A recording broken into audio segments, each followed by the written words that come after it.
আসসালামু আলাইকুম my dear IELTS candidates. কেমন আছেন আপনারা? আশা করছি অনেক অনেক ভালো আছেন।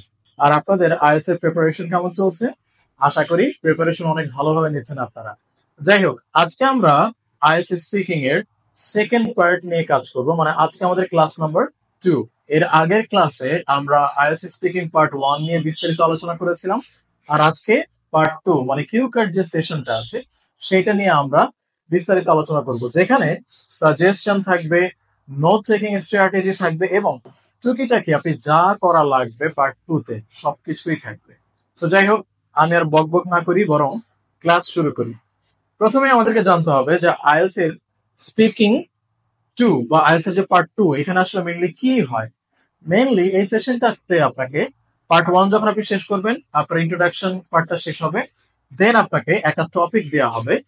এই টপিকটাকে আসলে আমরা বলছি কিউ কার্ড। মানে আপনাকে একটা কার্ড দিবে যেখানে একটা কোয়েশ্চেন থাকবে, এবং এই কোয়েশ্চেনটা ওপরে বা এই কোয়েশ্চেনটাকে বেসড করে আপনাকে 2 মিনিট কথা বলতে হবে। এবং 2 মিনিট কথা বলার জন্য এর আগে আপনি 1 মিনিট প্রিপারেশন টাইম পাবেন, যখন আপনি নোট নিতে পারবেন কিংবা আপনি চিন্তা করতে পারবেন, আপনি 1 মিনিটে যা খুশি তাই করতে পারবেন, এবং এরপরে 2 মিনিট আপনাকে কথা বলতে হবে। সো আপনাকে 1 মিনিট প্রিপারেশন নিতে হবে প্রথমে টপিকটা পাওয়ার পর, অ্যান্ড দেন আপনি 2 মিনিট কথা বলবেন। এখন অনেক ক্ষেত্রে যেটা হয় যে 2 মিনিট আপনার কথা বলা লাগেও না, আপনি জাস্ট 1 মিনিট 40 সেকেন্ড কথা বলেন, এরপরে এক্সামিনার আপনাকে থামিয়ে দেয় এবং পার্ট 3 তে চলে যায়।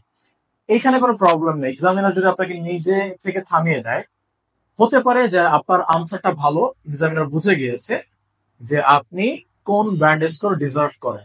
সেই ক্ষেত্রে টেনশনের কোনো কিছু নেই। তবে আপনি নিজে থেকে থামবেন না, আপনি নিজের মতো করে কথা বলে যাবেন। নিজে থেকে থামলে এই ইমপ্রেশনটা আবার খারাপ হবে। তো আপনি নিজে থেকে থামবেন না, আপনি কন্টিনিউ করবেন। এক্সামিনার আপনাকে থামালে আপনি থেমে যাবেন। আবার এই কারণে কনফিডেন্স লো করা যাবে না, কারণ এটা একটা ভালো সাইন হতে পারে যে এক্সামিনার বুঝে গেছে আপনি ভালো, আপনাকে ভালো নাম্বার দিয়ে দিবে। ঠিক আছে? এখন মোস্ট ইম্পর্টেন্টলি, আমি পার্ট 1 এর বেলায় বলেছিলাম কনভারসেশন টোন মেনটেন করতে হবে। মানে আপনি যে কথা বলবেন, আপনার কথা বলার টোনটা হবে কনভারসেশন টোন, যে আমি সামনে একজন বসে আছে তার সাথে আমি কনভারসেশন করছি, সেই টোন। বাট এই পার্ট 2 এর বেলায় আপনাকে মেনটেন করতে হচ্ছে স্টোরি টেলিং টোন। এখন স্টোরি টেলিং কেন?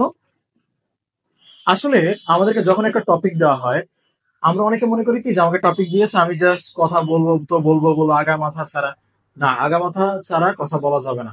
আপনাকে একটা স্টোরি ক্রিয়েট করতে হবে। স্টোরি ক্রিয়েট কেন করবেন? একটা স্টোরিতে যেমন ক্যারেক্টার থাকে, স্টোরি বিল্ড আপ থাকে, টুইস্ট থাকতে পারে, টার্ন থাকতে পারে, এন্ডিং থাকে। সো এরকম একটা স্টোরি, এরকম একটা স্টোরি শোনার পর এক্সামিনার কিন্তু আপনার ওভারঅল ধারণা করতে পারে যে আসলে ওর সাথে কি ঘটেছিল বা কি হয়েছিল। সো সে ওভারঅল জিনিসটা বুঝবে। আর আপনি যদি আগামাথা ছাড়া জিনিসগুলো বলতে থাকেন যে এইটা হয়েছে এটা হয়েছে, এক্সামিনার কিন্তু বুঝবে না যে আসলে কি হলো। এটা একটা ব্যাপার। আরেকটা বড় ব্যাপার হলো যে স্টোরি যখন আমরা বলতে যাই আমরা কিন্তু কথা খুঁজে পাই। পার্ট 2 তে এটা অনেকের একটা প্রবলেম যে ভাই আমি তো কথা খুঁজে পাই না, আমি 1 মিনিট কথা বললে আমার মনে হচ্ছে অনেক কথা বলে ফেলেছি, আর কি বলবো, কিন্তু সময় দেখে হয়নি, সময় মাত্র 1 মিনিট। তো আপনি যখন একটা স্টোরি বানাবেন তখন দেখবেন আপনি কথা বলতে পারছেন, কারণ স্টোরিতে আপনি ক্যারেক্টার, কখন গিয়েছিলেন, কি করেছিলেন, এই সবকিছু মানে ক্যারেক্টার বিল্ড আপ করতে করতে, স্টোরি বিল্ড আপ করতে করতে আপনি দেখবেন সময় পাচ্ছেন। তার মানে ফর এক্সাম্পল, আপনাকে প্রশ্ন করা হলো একটা প্লেস নিয়ে, প্লেসটা কি কক্সবাজার, যেটা অনেক কমন একটা কোয়েশ্চেন। আপনাকে জিজ্ঞেস করা হলো যে talk about a place you have recently visited. যে আপনি রিসেন্টলি ভিজিট করেছেন এমন একটা প্লেস নিয়ে কথা বলেন। এখন আমরা ম্যাক্সিমাম স্টুডেন্টরা কি করি, আমরা এভাবে বলি যে I visited Cox's Bazar, Cox's Bazar is the longest sea beach in the world, Cox's Bazar is very beautiful dot dot dot. এখন দেখেন, আপনি যখন আনসারটা মাঝখান থেকে শুরু করলেন, আপনি কিন্তু কথা খুঁজে পাবেন না, স্বাভাবিক, কারণ আপনি স্টোরি মেনটেন করেননি বা স্টোরি টোন মেনটেন করেননি। বাট আপনি যদি জিনিসটাকে একটা স্টোরির মতো করে চিন্তা করতেন, আপনি কিন্তু স্টোরিটা শুরু করতেন আরো আগে থেকে। আগে থেকে কিভাবে? আপনি হয়তো প্রথমে সুন্দর একটা লাইন দিয়ে শুরু করতেন যে if I had to talk about a place I have recently visited, I guess it would be Cox's Bazar. দেখেন, প্রথমে লাইনটা দিয়ে আপনি শুরু করেন, এরপর আপনি স্টোরি বিল্ড আপ করছেন কোথেকে এটা শুরু হয়েছিল, এই ঘটনাটা বা এই যে কক্সবাজার যাওয়ার জার্নিটা কোথেকে শুরু হয়েছিল। যেমন 3 months ago we friends were hanging out, then one of my friend first proposed that we may visit to Coxbazar and I also liked the plan. দেখেন, আমি কিন্তু স্টোরিটা শুরু করছি যে আড্ডা দিচ্ছিলাম, তখন একটা ফ্রেন্ড আমাকে বললো যে আমাদের উচিত কক্সবাজার যাওয়া। তখন আমারও জিনিসটা ভালো লাগলো, তাই না? And finally we came up with a plan that after 7 days, যে এক সপ্তাহ পর we'll go to Coxbazar. And finally we booked ticket of a hotel and then we booked a bus and finally we went there. দেখেন, আমরা hotel book করলাম, আমরা বাস বুক করলাম, দেন আমরা ওইখানে গেলাম, তাই না? এরপর ওইখানে গিয়ে আপনি কি করেছেন? I ate different types of seafoods. I visited different places. I met new friends or new people or local people. আপনি আস্তে আস্তে বলা শুরু করেন, দেখেন একটা স্টোরির মতো। স্টোরিটা শুরু হয়েছে এক জায়গা থেকে, মাঝখানে কিছু প্লট এবং শেষ করেন আপনি। এরপর আপনি ঢাকায় চলে এসেছেন এটা সেটা দিয়ে। আপনি যদি ভালো আইডিয়া আনতে পারেন, আপনি যদি জিনিসটা গুছাতে পারেন, আপনি আমার থেকেও বেটার আনসার বলতে পারেন। কারণ আমি তো ইনস্ট্যান্টলি এখন ভিডিও বানাতে গিয়ে কিছু বলছি, আপনি তো 1 মিনিট সময় পাবেন, তো আপনি আরো ভালো বলতে পারবেন। এবং এই স্ট্র্যাটেজি মানে স্টোরি টেলিং স্ট্র্যাটেজি ফলো করে অনেক দুর্বল স্টুডেন্টও আমাকে বলেছে, বা আমি যে কোচিং এ পড়ি সেখানে বলেছে যে ভাইয়া এইটা বেশ কাজে দিয়েছে, আমি এখন আনসার করতে পারি।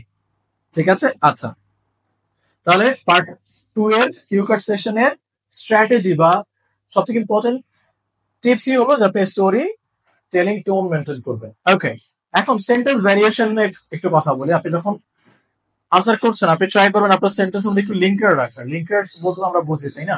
ওই যে সেন্টেন্স গুলোকে কানেক্ট করার জন্য আমরা যেরকম বলি, যেমন বিকজ, দ্যাটস ওয়াই, দো, অলদো, বাট, ওয়েদার, এবার কি বলে, ইফ, তাই না? যদি কন্ডিশনাল সেন্টেন্স হয়, তো এই ধরনের জিনিসগুলো আমরা ইউজ করতে পারি। প্যাসিভ সেন্টেন্স আনসার করলে আপনি ডেফিনেটলি স্কোর একটু বেশি পাবেন। পিপিএফ মানে কি প্রেজেন্ট, পাস্ট, ফিউচার। আপনি ট্রাই করবেন সব টেন্সেই কথা বলা। সব টেন্সে বলতে প্রেজেন্ট, পাস্ট এবং ফিউচারে কথা বলার। কমপ্লেক্স কম্পাউন্ড সেন্টেন্স ইউজ করতে হবে, তাহলে আপনার স্কোরটা আসলে লেভেলটা বাড়বে। ডেফিনেটলি কমপ্লেক্স সেন্টেন্স ইউজ করবেন বেশি বেশি, সাথে 2-4টা কম্পাউন্ড সেন্টেন্সও করবেন। জিরান বিগিনিং থাকতে হবে। জিরান বিগিনিং বলতে ভার্বের সাথে আইএনজি দিয়ে একটা সেন্টেন্স শুরু করবে। যেমন teaching is a great profession. এখানে টিচিং এটা যেহেতু ভার্বের সাথে আইএনজি যুক্ত হয়েছে, এটা একটা জিরান বিগিনিং। সো জিরান বিগিনিং সেন্টেন্স আপনার স্কোরটাকে ডেফিনেটলি বাড়াবে। এখন কিছু টপিক, মোস্ট কমন টপিক যেগুলো নিয়ে কোশ্চেন আসে কি কি? যেমন পার্সন নিয়ে, কোন একটা ব্যক্তি নিয়ে। টক about a writer, talk about a person who is special to you, talk about a famous person you want to meet, talk about a famous actor. Person নিয়ে কোশ্চেন আসে, প্লেস নিয়ে আসে, যেমন কক্সবাজার, কোন একটা সিটি, কোন একটা ফেভারিট জায়গা আপনার, এগুলো নিয়ে আসে। ইভেন্ট নিয়ে আসে, যেমন বার্থডে, সেরেমনি, ম্যারেজ সেরেমনি, এরপরে আরো বিভিন্ন প্রোগ্রাম মানে ইত্যাদি নিয়ে আসতে পারে। অ্যাক্টিভিটি হতে পারে, যেমন এই যে খেলাধুলা, তারপর কোনো কিছু একটা করা হয়তো, এইগুলো নিয়েও কোশ্চেন আসতে পারে। টাইম নিয়ে আসতে পারে, যেমন আপনার ফেভারিট টাইম কোনটা, ফেভারিট ডে নিয়ে বলা, বা ফেভারিট টাইম যখন আপনি বেশি এনজয় করেছিলেন, এইগুলো নিয়ে আসতে পারে, তাই না? অথবা বছরের ফেভারিট একটা সময়, অথবা ধরেন টাইম বলতে এখানে এটাও আসতে পারে যে আমাদের দেশে গুরুত্বপূর্ণ কোনো দিন, কোনো দিবস, তাই না? এরকম হতে পারে। গ্যাজেট নিয়ে আসতে পারে, যেমন মোবাইল, ল্যাপটপ বা অন্য কিছু। এগুলো নিয়েও ম্যাক্সিমাম সময় কথা থাকে বা টপিক থাকে, যে আপনি আপনার একটা গ্যাজেট নিয়ে বলুন, একটা ডিভাইস নিয়ে বলুন, তাই না? হয়তো বা এআই নিয়ে বলুন। সো এগুলো আসতে পারে। এখন এই পুরো যে পার্ট 2 আছে, এখানে আমাদের চিন্তা ভাবনার একটা বিষয় হতে পারে যে ভাই আমি নোট টেকিং কিভাবে নিব, মানে আমি যে 1 মিনিট সময় নেব, 1 মিনিটের মধ্যে আসলে এত কিছু কিভাবে সম্ভব। আমি প্রথমে, আপনি একটু নোট টেক কিভাবে করবেন 2-1টা জিনিস দেখাই, এরপর আমি আপনাকে আসলে একটু শর্টকাট কিছু বলবো।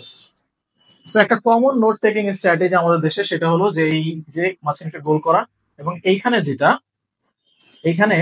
একটা টপিকের নাম লেখা। ধরেন আপনাকে বললো যে talk about a device you have recently bought, যে একটা ডিভাইস নিয়ে কথা বলো যেটা তুমি রিসেন্টলি কিনেছো। তো ধরেন আমার ডিভাইসটা হলো মোবাইল, সেই মোবাইলটাকে মাঝখানে রাখে, এরপর এখান থেকে সাব পয়েন্ট লেখা ট্রাই করে। হ্যাঁ, সাব পয়েন্ট বলতে ধরেন কে কিনে দিয়েছে, ফাদার। এখন এটার সাথে আরো কোনো ইনফরমেশন থাকতে পারে, কবে কিনে দিয়েছে, ধরেন ফ্রাইডে অথবা লাস্ট ফ্রাইডে, এরকম, তাই না? এখন এটার সাথে আরো কি হতে পারে, যে আমার ফিলিং কি ছিল এটা নিয়ে, হ্যাঁ, এটা আমার কাছে ইম্পর্টেন্ট কেন,